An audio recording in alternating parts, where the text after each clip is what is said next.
नमस्कार मंडळी. Today I am going to talk about children who are the future of every parent. आज मी मुलांविषयी बोलणार आहे की जे प्रत्येक पालकाचं भविष्य आहे. बघा, एक पालक म्हणून आपल्या मुलांविषयी आपल्या बऱ्याच तक्रारी आहेत. मुलगा अभ्यासाला बसतच नाही, त्याला अभ्यासात इंटरेस्टच नाही, तो शाळेत जायलाच नाही म्हणतो. कोरोना काळात शाळा बंद होत्या म्हणून तो किंवा ती अभ्यासात मागे पडले. मग या सर्व गोष्टींना जबाबदार कोण? Our responsibility as a parents doesn't end with just providing good education and extra classes. एक पालक म्हणून मुलाला चांगल्या शाळेत ऍडमिशन घेतलं आणि चांगले क्लास जॉईन केले, मग इथेच आपली जबाबदारी संपली का? पालक म्हणून आपण दिवसभरात आपल्या मुलांना किती वेळ देतो? जसं आपल्याला मस्ट आहे की दिवसभर आपल्याला ड्युटी केलीच पाहिजे, काम केलंच पाहिजे, तसंच आपली ही एक ड्युटी ठरवून 1 तास का होईना आपल्या मुलांना दिलाच पाहिजे. उलट आपण म्हणतो शेजारचा श्याम किती छान वाचतो, खाडखाड इंग्रजी वाचतो, खाडखाड मराठी वाचतो, तो रोज शाळेत जातो आणि तो हुशारच आहे. मग आपला श्याम माइंड मध्ये फिट करतो की मला येत नाही, रामला चांगल्या प्रकारे येतं आणि तो बिनधास्त खेळतो. म्हणजे त्याला किती अभ्यासाला बसवा तो एकतर नाहीच म्हणतो आणि त्याला इंटरेस्ट राहत नाही. आणि त्यानेही माइंड मध्ये फिट केलेले आहेत हे वाक्य की मला येत नाही आणि माझं डोकंच चालत नाही. हे पॅरेंट्सने बोललेले जे वाक्य आहेत तो श्याम आपल्या माइंड मध्ये फिट करतो आणि बिनधास्त राहतो.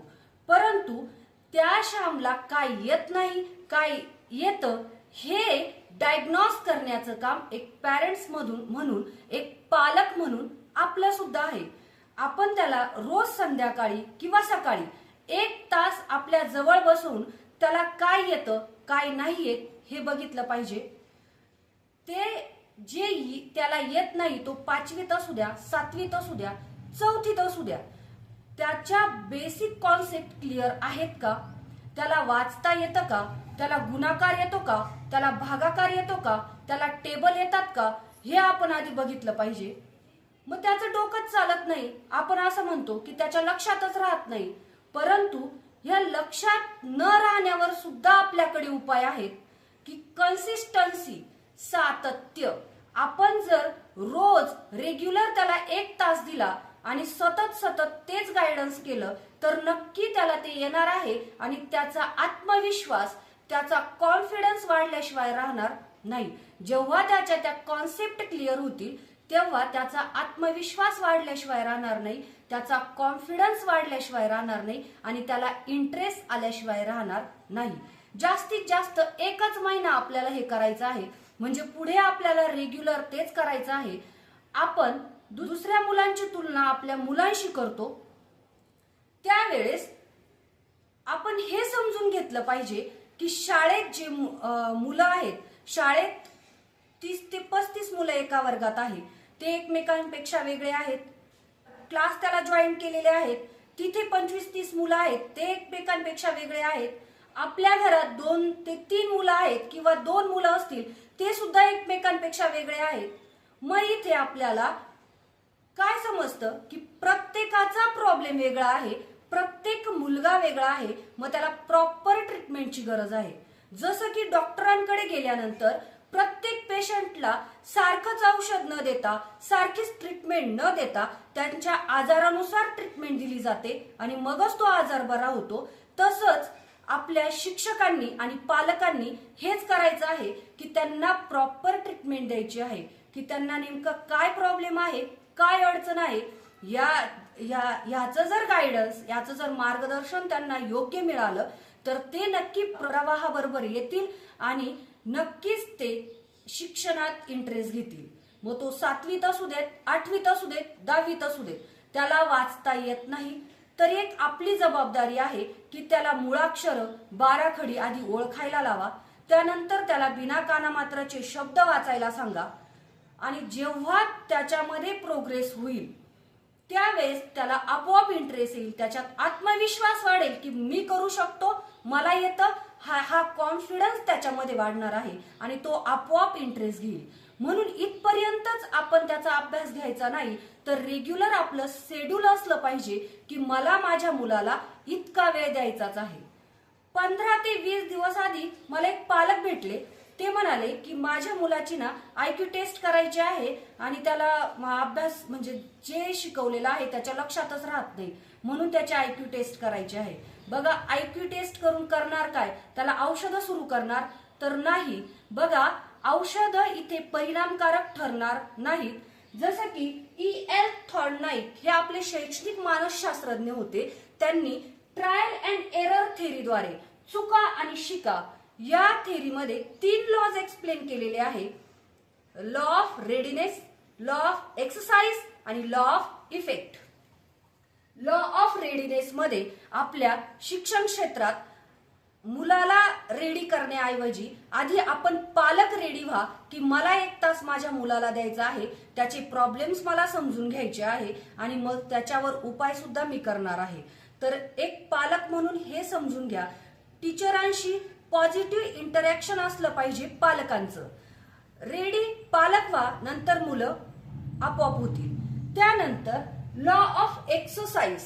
लॉ ऑफ एक्सरसाइज इतका महत्वाचा आहे की या शैक्षणिक क्षेत्रामध्ये कोणतंही औषध काम न करता कन्सिस्टन्सी, सातत्य, प्रॅक्टिस म्हणजेच काय तर सराव, हे 2 औषधं फार परिणामकारक आहे. असं फिजिकली हेल्दी राहण्यासाठी आपल्याला रेग्युलर एक्सरसाइजची गरज आहे.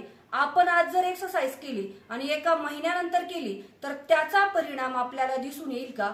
तर नाही. हेल्थवर त्याचा कुठलाही पॉझिटिव्ह परिणाम होणार नाही. त्याच्यात कन्सिस्टन्सी सुद्धा महत्वाची आहे. मग आपल्या शैक्षणिक क्षेत्रात एक्सरसाइज, अभ्यास महत्वाचा आहे, कन्सिस्टन्सी, सातत्य महत्वाचं आहे. या औषधांशिवाय कोणतंही औषध इथे काम करू शकत नाही. म्हणजेच आपल्या मुलाला आपल्याला रेग्युलर त्याचे प्रॉब्लेम समजून घ्यायचे आहे, रेग्युलर त्याला गायडन्स करायचं आहे. त्याला गुणाकार येत नाही तर त्याला गुणाकाराचे रोज 5 एक्झाम्पल सॉल्व्ह करायला द्यायचे. त्याच्या लक्षात बसत नाही तर ती प्रॅक्टिस तुम्ही जास्त दिवस सुरू ठेवा. रोज त्याला जर वाचता येत नसेल तर 5 ओळी वाचून घ्या. त्याला आधी 12 खडी मुळाक्षरांचं ज्ञान द्या.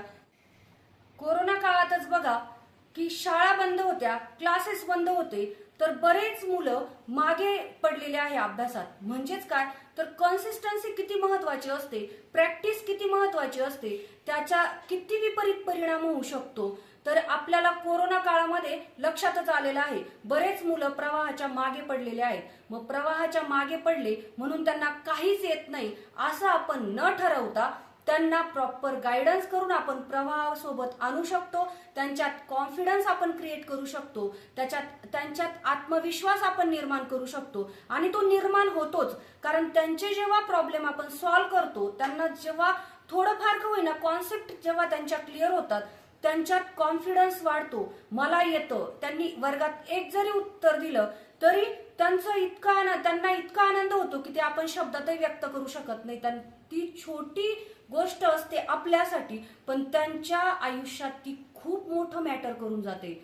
म्हणजेच काय तर ते प्रवाहाच्या मागे पडले म्हणून त्यांचं फ्युचर डॅमेज आहे असं नाही, किंवा फ्युचरमध्ये ते असेच असतील असं नाही. तर आपण इथेच चूक करतोय की आपल्याला त्यांना प्रॉपर गायडन्स करायचं आहे, त्यांना प्रॉपर ट्रीटमेंट द्यायची आहे आणि नक्कीच ते प्रवाहाबरोबर येतील आणि नक्कीच ते अभ्यासात इंटरेस्ट घेतील. डोकं चालत नाही किंवा मग तो अभ्यासात त्याला इंटरेस्टच नाही हे वाक्य बंद करून आता आपल्याला रोज 1 तास त्याला काय अडचण आहे आणि रोज नियमित जर प्रॅक्टिस केली, सातत्य त्याच्यात जर ठेवलं तर नक्कीच तो मुलगा इम्प्रूव्ह होणार आहे आणि तो अभ्यासात इंटरेस्ट घेणार आहे. म्हणजेच त्याचं फ्युचर ब्राईटच असणार. आणि लॉ ऑफ एक्सरसाइज मध्ये बघा, E.L. थॉर्नडाईक यांनी एका पिंजऱ्यात मांजराला ठेवलं आणि तो पिंजरा बंद करून ठेवला आणि त्याच्या बाहेर एक फिश ठेवला आणि तो फिश मिळवण्यासाठी तो भुकेलेला मांजर खूप प्रयत्न करत होता की पिंजऱ्याच्या बाहेर कसं येऊ आता मी. पिंजऱ्याच्या बाहेर येण्यासाठी त्याने भरपूर प्रयत्न केले, हातपाय मारले, तर उड्या मारल्या, त्याने पाहिजे ते प्रयत्न केले आणि बराच वेळ त्याचे प्रयत्न सुरू होते, पण ऍक्सिडेंटली तिथे एक हुक होतं, त्याच्यावर त्याचा पाय पडला आणि तो दरवाजा उघडला. मग तो बाहेर आला, तो फिश खाल्ला. थॉर्नडाईक यांनी पुन्हा त्या मांजराला त्या पिंजऱ्यात ठेवलं आणि बंद पिंजऱ्यात ठेवलं आणि तो दरवाजा बंद केला आणि पुन्हा दुसऱ्या दिवशी तोच प्रयोग केला. पुन्हा मांजराने खूप प्रयत्न केले, हातपाय मारले, उड्या मारल्या, पुन्हा त्याचा ऍक्सिडेंटली त्या हुकवर पाय पडला आणि पुन्हा तो बाहेर आला, तो फिश खाल्ला. पुन्हा तिसऱ्या दिवशीही थॉर्नडाईक यांनी हाच प्रयोग केला. त्यानंतर जसं जसं एक एक दिवसांनी पुढे तोच प्रयोग होत गेला, तसं तसं मांजराचा वेळ कमी होत गेला आणि शेवटी मांजराला एकच कळालं की या हुकवर पाय ठेवला की पिंजऱ्याचा दरवाजा उघडला जातोय. शेवटी त्याने त्या हुकवर पाय ठेवला आणि नंतर दरवाजा उघडला गेला. म्हणजेच काय तर एक दिवस त्याला खूप प्रयत्न करावे लागले, त्याला हुक माहित नव्हता. त्यानंतर दुसऱ्या दिवशीही त्याने तेच प्रयत्न केले, तिसऱ्या दिवशीही त्याने थोडे कमी प्रयत्न केले, चौथ्या दिवशी त्याला कळालं की या हुकवर पाय ठेवल्यानंतर आपण बाहेर येऊ शकतो. म्हणजेच काय तर प्रयत्न कमी होत गेले आणि टाइम पण डिक्रीज होत गेला, कमी कमी होत गेला आणि शेवटी मांजर शिकला की त्या हुकवर पाय पडल्यानंतर त्याला ते कळालं की आपण पिंजऱ्याच्या बाहेर येतो. मग काय ह्याचं सांगायचं तात्पर्य एकच, म्हणजे ते मांजर सुद्धा शिकलं की प्रयत्न केले त्याने, पहिल्या दिवशी बरेच प्रयत्न केले, दुसऱ्या दिवशी पुन्हा तेच प्रयत्न केले, तिसऱ्या दिवशी पुन्हा प्रयत्नही कमी करावे लागले आणि टाइमही कमी द्यावा लागला, चौथ्या दिवशी पुन्हा त्याला थोडा त्याहीपेक्षा कमी टाइम द्यावा लागला आणि त्याहीपेक्षा प्रयत्न कमी करावे लागले आणि पाचव्या दिवशी त्याला कळालं की या हुकवरच एक्झॅक्ट पाय ठेवायचा आहे आणि आपण बाहेर येऊ शकतो. म्हणजेच प्रयत्नही कमी होत गेले आणि कमी करावे लागले पुढे पुढे जाऊन आणि त्यानंतर वेळही त्याचा डिक्रीज होत गेला, वेळही त्याला कमी लागायला लागला पिंजऱ्याच्या बाहेर आहे आणि नंतर शेवटी तर त्याला काहीच वेळ लागला नाही की तो डायरेक्ट पिंजऱ्यावर त्या हुकवरच पाय ठेवायला लागला आणि बाहेर यायला लागला. सांगायचं तात्पर्य एकच की कन्सिस्टन्सी असेल, प्रॅक्टिस असेल तर सगळं शक्य आहे. आपल्या मुलांना रोज वेळ द्या, फक्त डोकं चालत नाही. कोरोना काळात मुलगा मागे आलेला आहे, अभ्यासात तो मागे पडलेला आहे, त्याला आता येऊच शकत नाही असं नाही. त्याच्या कॉन्सेप्ट क्लिअर करा, तर तो प्रवाहाबरोबर जर आला तर तो काही पण करू शकतो. हेच मला सांगायचं आहे की रोज रेग्युलर त्याच्यासाठी 1 तास वेळ द्या. एकच सांगेल, एक पालक म्हणून म्हणा किंवा एक शिक्षक म्हणून सुद्धा be aware about your future, आपल्या भविष्याविषयी जागरूक राहा. व्हिडिओ आवडला असेल तर व्हिडिओला लाईक करा, शेअर करा आणि चॅनलला अजूनही सबस्क्राईब केलं नसेल तर सबस्क्राईब करा.